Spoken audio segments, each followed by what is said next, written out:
everybody, welcome to the garage. I'm Jeremy Cordeaux. Peter Clayton is behind the camera. Somehow, feel strangely guilty that I come down here on a Monday to record for Tuesday's posting on Facebook, and I feel I should have a coat on, a jacket. But it's so hot. It's not unpleasantly hot, you understand, but it's still hot for a jacket. Right? It's too hot. You wear a singlet. Yeah. Well, I'm behind the camera, that's okay. We don't know whether it was a swing or a massacre, but the Victorian by-elections were both a wake-up call and, of course, totally predictable. Labor's on the nose in Melbourne, probably more so than anywhere else in the country. But Labor heartland, it's been in Labor hands since 1979.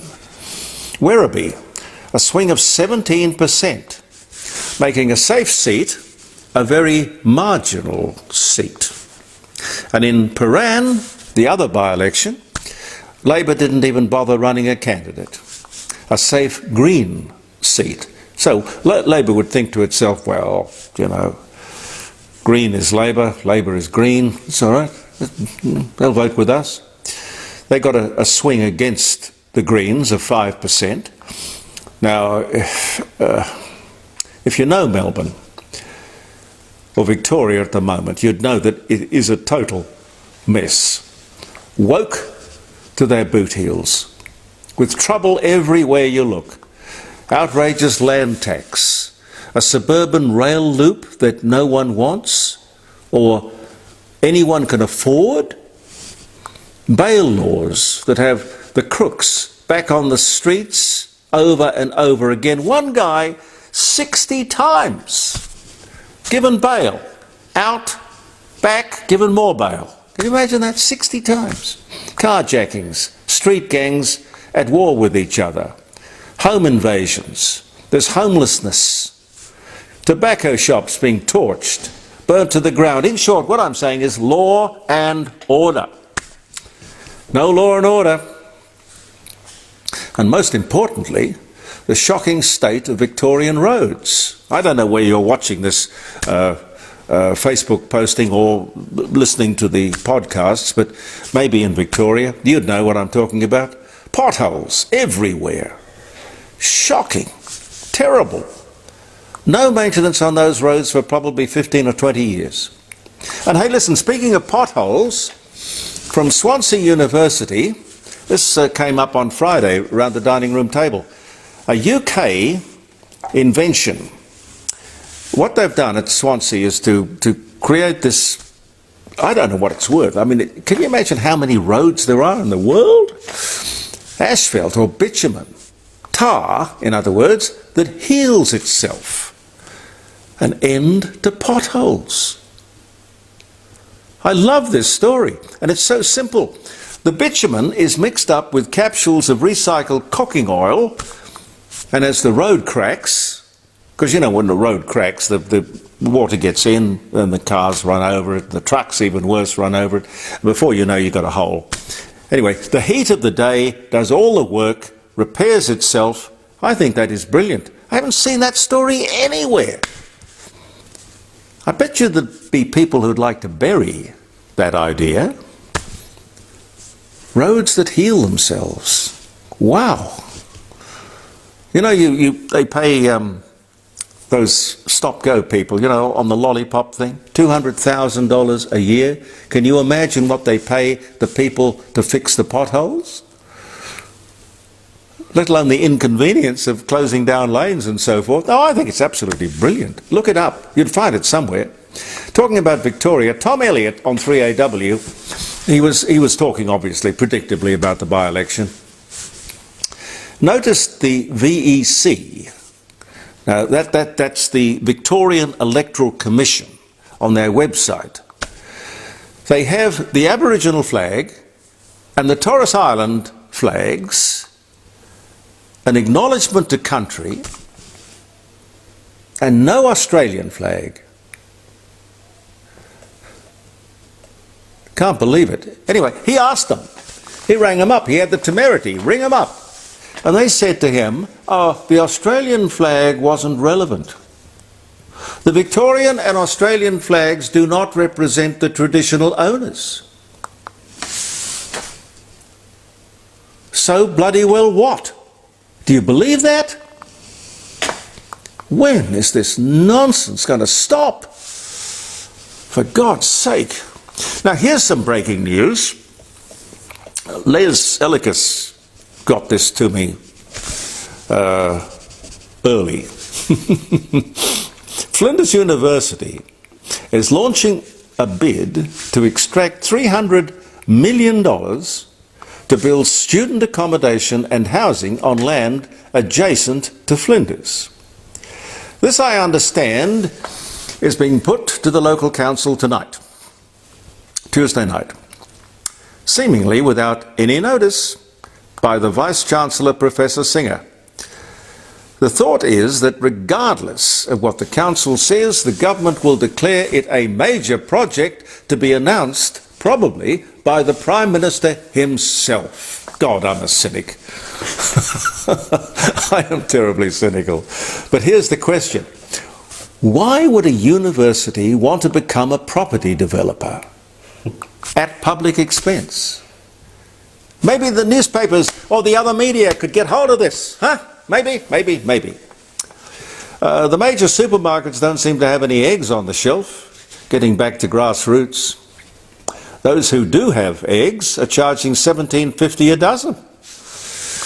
And with the wild weather in Queensland and up north, far north Queensland, if you like bananas, grab them if you see them, because they will certainly be in very short supply and very expensive. And also this, The Guardian reports that Coles are about to scrap 2,500 products from the shelves.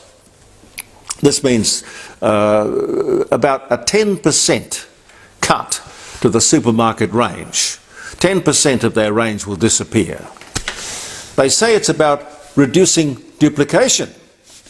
And I don't know why, but The Guardian said salt and hair care would be in the crosshairs. How much duplication can you have with bloody salt?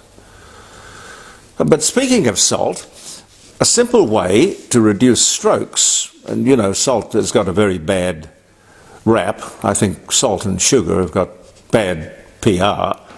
But a simple way to reduce strokes, according to the Heart Foundation, just reduce or replace your table salt, regular salt, with potassium-enriched salt, or iodine. What's the word, Pete? Iodinized, no, yes. Ionized. Ionized, yeah. Ionized salt reduces strokes significantly. And 1.9 million people will have a stroke this year. 1.9 million. And I'm talking about Australia. It's a lot of people. I was watching The Insiders on Sunday. David Spears was talking to Katie Gallagher. She's the finance minister, the minister for women. Pete, do you reckon there's a minister for men? I've never heard of one. I doubt it. God help us. Anyway, she's also the minister for women, and she's the minister for the public sector. The public service, in other words. They don't like the word service, you might know. It's the public sector. Now, I decided to look her up. She grew up in the Canberra bubble. Not a lot of experience outside of Canberra. A social worker and a union organiser. This is the finance minister of Australia. Absolutely no experience, background or qualification in finance or economics. And being the former boss of the public sector union, how could she possibly be impartial enough to be the minister of that department, representing the Australian people?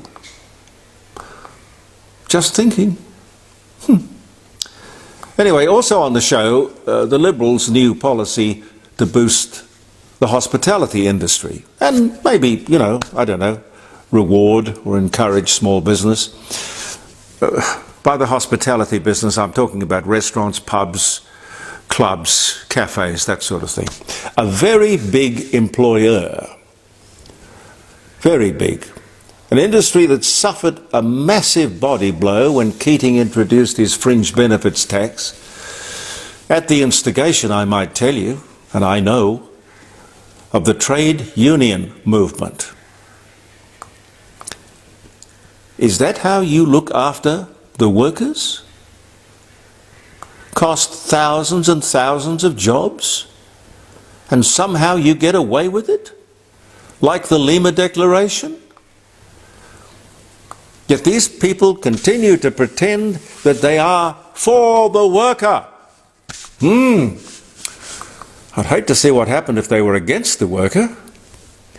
I remember I had Keating in the studio a couple of days after the FBT, Fringe Benefits Tax, was announced or introduced. I can't quite remember. I was hardly impartial in that interview because I owned a restaurant at the time, Becker's in North Adelaide. And I declared that to him. And I said, you know, people are going to get sacked because of what you've just done. I said that because I knew I couldn't keep the size of the restaurant and the waiting staff the way it was. I couldn't. The luncheon tray just disappeared, just like that. And he said to me in his typical arrogant way, he said, I'll never forget the words, he said, I would prefer to see people moving paper around a dole queue than plates around a restaurant. I'll never forget it. You know, students, migrants, people from every strata of society work in hospitality. Sometimes not because they want to, but because they need to. What was the problem he was trying to fix? There's a lot of dining out in the business world, yes. There's a lot of dining out in the media world, believe me. Pardon me. And I can tell you at every stage, level of my career, 60 years, most everything happens over a meal, over a table. A lot of deals. Business opportunity, prosperity, which all result in growth and productivity, which is how you grow an economy, Mr. Keating. This is a long-winded way of saying, while I would scrap the FBT completely, altogether, but that might take courage. Dutton is right in his new policy of giving small business a tax break on hospitality. Absolutely right. It's only common sense. Whatever you do to legitimately benefit, grow, or enhance your business should be tax deductible. I remember when I owned 5AD, we would take clients who spent, we put these packages, advertising packages together. So we would take clients who bought a certain amount of advertising on a trip, a business trip that would enhance their business and ours to, I think the favourites were Hong Kong and Singapore. Can't remember exactly how many trips there were, but they were very successful. And we could not have done that unless it was tax deductible. Reward and incentive. It works every time. Reward and incentive. I really like the idea, you know, of Donald Trump's Department of, Pete, what's he called? The Department of Government Efficiency, is it? I'm not sure, Jeremy. I think it is. The Department of Government Efficiency. It's an oxymoron, isn't it? Can you imagine efficient governments? Okay, let's call it the Department of Government Efficiency. Cutting waste and red tape, that's what it's about. Elon Musk is the guy who's doing it for him. I sense a certain amount of glee. We will hear, in the court of public opinion, here in the garage, on Facebook, and thanks to Andy Martin on postings around all of the places where you get your favourite podcasts from. From time to time, we will make you aware of government waste and largesse. I told you the other day about the 200,000 Commonwealth cars and the loose rules and regulations that surround their use. Well, they're meaningless, really. I remember when John Olsen became Premier of South Australia, he did an audit of all the state government cars. And guess what? There were hundreds and hundreds that couldn't be found, couldn't be accounted for. I don't remember anyone going to jail or getting the sack. Where did the cars go? There was never an accounting to we, the people. But look, today I would like to mention the 131.4, that's it, yeah, $131.4 million a year spent on federal government advertising. 7.8 million spent on ethnic media. Well, you've got to keep everybody sweet. 4.9 million on First Nations media. They mean Aboriginal media. Is Aboriginal suddenly a bad word? Anyway, the nonsense continues. The things they advertise in our interest is just amazing. But we'll keep an eye on it, and maybe you can give me a heads up if you see anything worthy of talking about on the show. We are here with the best wishes of the Rising Sun in 60 Bridge Street at Kensington. Lovely people. Grant, talk to him on 8333-0721. Very atmospheric, very old, beautiful pub built in, well, it's an inn, I suppose. I don't think there are any stables there. Although there might have been at one time. There'd have to have been there, stables there at one time. Anyway, it's a lovely place. You will enjoy a visit. And my other sponsor is Jim Elder Fine Art Gallery in Melbourne Street, North Adelaide. There is the church at 106. Yes, he has a church, a real church, filled with paintings. And his gallery is at 110. Two beautiful buildings, Melbourne Street, right in the middle there. You can talk to Jim Elder or his lovely wife Helen on 8267-2869. But interestingly, if you have a painting, he's got 4 or 5 auctions coming up this year. He will be collecting paintings even as I speak. So if you want something valued, appraised, have a talk to Jim Elder. He'll give you an honest appraisal, and if you want to sell it, he will get you a happy ending. He will. Pete, how much time have I got? Yeah. A little more time? Yes. Yeah, plenty. Keep going. All right. A story in the Sydney Morning Herald. Have you heard of forgotten baby syndrome? Pete, do you know that? No. No? Forgotten baby syndrome. The story was provoked by the sad death of a baby. Allegedly, a man drove around all day with a baby in the car. Not a particularly hot day, something like 30 degrees maybe, but inside the car enough to be dangerous, even fatal. Do you think that is a syndrome? Forgotten baby syndrome? I'm sorry, Your Honour, forgotten baby syndrome. 0491 65 68 60. We'll talk about it on Friday around the dining room table. Live streaming, jeremycordeaux.com, 9 to 12. Do join us. But I think that's an interesting subject. What would you make of that as a defence? My problem is that once you give something a name like that, it becomes a malady. You kind of legitimise it, almost seek excuse because of it. You call it a syndrome and it becomes a complaint instead of a crime. I don't know the answer, but over the years there have been a few repetition strain injury. It was everywhere. It was endemic. Everyone had it. Never hear about it now. Chronic fatigue syndrome was another one. Never hear about that. Do they exist? Or is it somehow some sort of Stockholm syndrome mentioned in the media and everybody has it? I mean, I'm as much of a hypochondriac as anybody, I can tell you. But I think mine is under control. But how is it possible to strap a baby into a baby seat and forget it? Forget that you've got the baby in the back. He or she will keep reminding you, that is my experience, I'm here, Mummy, Daddy, I just threw up. Come on, I mean, we're talking 3-month-old babies, so they won't be talking, but they'll be yelling.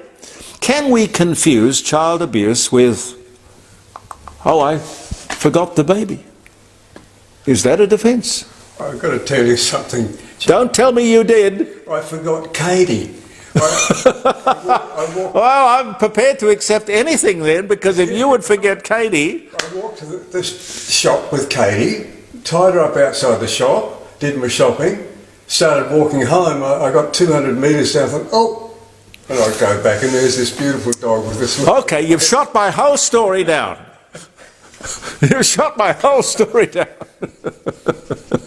Anyway, I don't know. Maybe talk to me on Friday about it. 0491 65 68 60. It's just particularly sad. You can always go back and get the dog. It's awfully sad if it results, forgetting the baby results in the death of that baby. It's amazing, you know, that this little awful hellhole, this little strip of dirt, rubble in the Middle East, Gaza, can so dominate global debate and thinking. Let's face it, so far, over many years, probably centuries, nothing has worked. So before people howl down Donald Trump and his suggestion of a Middle Eastern Riviera as a solution, let's think about it. Let's just think about it. Gazans can't go on living there the way it is. They want to go home. There's no home. And even if the world rebuilds the place for them, and honestly, why should we? The Gazans still can't feed themselves. Massive daily aid. They have no means of support. And you can't get rid of the cause of all of this, which is Hamas. So you're almost certainly guaranteed that war will break out again. Back to square one. So let's think outside that square one. Huh? Should Sam Kerr be sacked? Pete, what do you think? I mean, the jury is still out, so we better be careful what we say. I'm not sure, you know, it's racism. Yeah. I think a girl who is part Indian really shouldn't. Anyway, I mean, it's all personal and judgmental, I know, but the guy is white and stupid. Well, both of those, one is racist, the other one is an insult. I can't imagine anyone talking to a policeman like that. But anyway, be that as it may. But talk to me on Friday about it, because I still don't think there'll be any conclusion by then. 0491 65 68 60, jeremycordeaux.com. Her fiancé said, she said something interesting. She said, I wouldn't want anyone else to be the mother of my baby. How does that work? Maybe I'm just lost in this modern world, I don't know. I do know that there are certain frogs and amphibians where the male carries the babies and gives birth to them. Female frogs are pretty smart. And on that basis, I'm surprised there are any frogs in the world. I've often thought, you know, if men were having the babies, the world would end immediately. We wouldn't do it. We're no way in the world. record ramping at the new $2 billion Royal Adelaide Hospital. You may have caught up with that during the week. 3,400 hours in January. It's a long time to sit in the back of an ambulance. The solution seems to be at taxpayers' expense: buy, rent hundreds of rooms at the Pullman Hotel in Hindmarsh Square. Now, how could this state-of-the-art hospital, the most expensive hospital in the world, second most expensive building in the world, be such a failure? How could they possibly, with so many years' experience in the old Royal Adelaide Hospital, when building the new hospital, not provide adequate accommodation? And no one gets the sack. Will we see the same thing at the new Women's and Children's? Are we going to let the same people build that? I don't know. And just one more quickly, maybe. I got some dates to give you. People not going to the doctor. Don't put things like that off. People not going to the doctor when they should. A record number of people say they can't afford to. How ridiculous. Why is it so expensive to go to the doctor? I'll tell you why. Well, apart from it being turned into a business model instead of a medical service, successive Labor and Liberal governments have created this monster. Sitting in a doctor's surgery for 20 minutes while you talk to the doctor and tell him or her your problems can't cost $120. Can't. No way in the world. The Productivity Commission says that the number of people who can't afford the doctor is growing by 10% a year. Here it is. Healthcare is like childcare. It's a dog chasing its tail. Every time the government puts money in, the cost goes up accordingly. And these idiots can't see it. I think that's absolutely terrifying. Anyway, happy birthday if you're having a birthday. I'll just get some dates. You're celebrating the day with all sorts of interesting things and people. February the 11th. Wow, happy birthday, happy wedding anniversary. Thomas Alva Edison, American inventor, the light bulb, the phonograph, motion picture camera. He was born 1847 on this day. You know, he had, I've got it written down here somewhere. Yeah, there it is. He had, in his lifetime, he had more than 1,200 patents.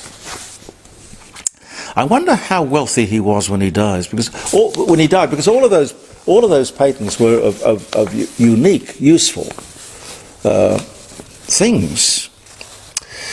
What else? The first British public female toilet opens. 1852 on this day. Bedford Street in London. And what did the good ladies do before this day in 1852? I don't know. Nelson Mandela released after 27 years imprisonment in South Africa. It was 1990. This was the day, and he was amazingly without any bitterness whatsoever. Australia lists the koala as endangered for the first time in Queensland, South Australia and the ACT after a steep decline in numbers in 2022. But I remember shortly before that, over on Kangaroo Island, they wanted to cull them. They were killing them. Oh, we have to kill them to save them because there's not enough food there, so we'll just kill them. So, people are strange, aren't they? Leslie Nielsen, I like him, Canadian actor, Spy Hard, Forbidden Planet, The Naked Gun, which was absolutely brilliant, Naked Gun. Naked Gun. He came to Adelaide. I don't know what the year was, but we ended up having lunch down in Hindley Street somewhere. He lost his hearing. He had these rather large hearing aids that he had to wear, but he had the most wonderful sense of humour and timing. Leslie Nielsen. He was born in Saskatchewan. On this day in 1926. The first weekly weather report was published in the UK on this day in 1878. I wonder if they got it right. They have had a bit of trouble getting it right ever since. Well, this is science. Sidney Sheldon, who was also a very frequent guest on my program, American novelist and playwright, master of the game, Bodyline, the Bachelor and the Bobby Soxer. He produced Get Smart, which makes him one of the smartest people in the world. That was a wonderful program. He also produced and directed I Dream of Jeannie. Very clever man, great writer, Sidney Sheldon. He was born this day in 1917. Mary Quant, English fashion designer, born in England in 1934. Burt Reynolds, American actor. Never talked to him, but I would have liked to have. Deliverance, Striptease, Cannonball was wonderful. Fantastic. 1936 he was born. Eva Gabor, happy birthday Eva.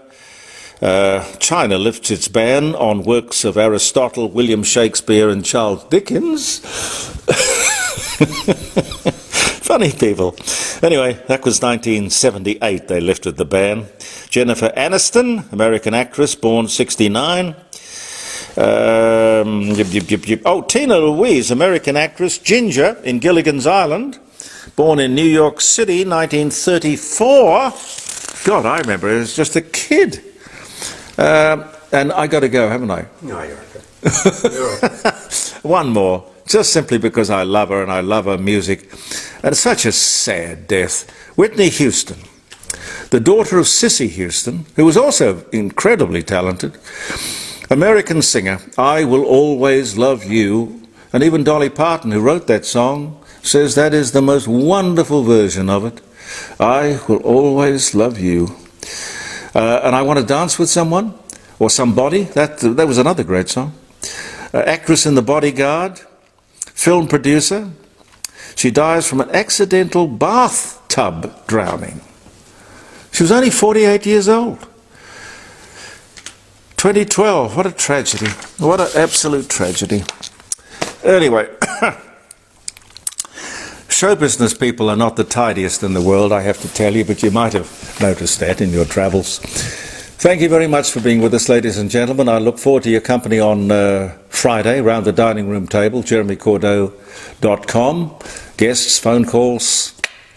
Haven't got it all planned yet because we're recording today's show on Monday for Tuesday's posting at 9 o'clock. But I promise it'll be interesting. We'll do our best anyway. And with your help and your phone calls, it'll be wonderful. Peter Clayton behind the camera. I'm Jeremy Cordeaux. Believe in yourself. And thank you for tuning in to the Court of Public Opinion.